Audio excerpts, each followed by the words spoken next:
Ever wondered how some people calculate squares in their head instantly? Today I'm going to show you a simple trick to square any number ending in 5. Mentally. It's much easier than you think. You don't need a calculator. You just need to follow 2 simple steps. Let's start with 35 squared.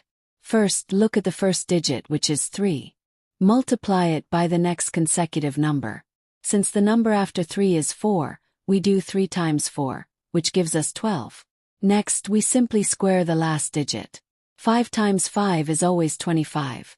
Now just put those 2 results together. Place the 12 first and the 25 at the end.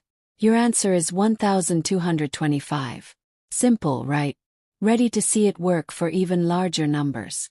Let's take another example to prove how powerful this method is. Let's try 105 squared. This time our first part is the number 10.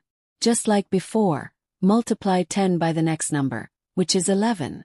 10 times 11 gives us 110. Again, square the 5 to get 25.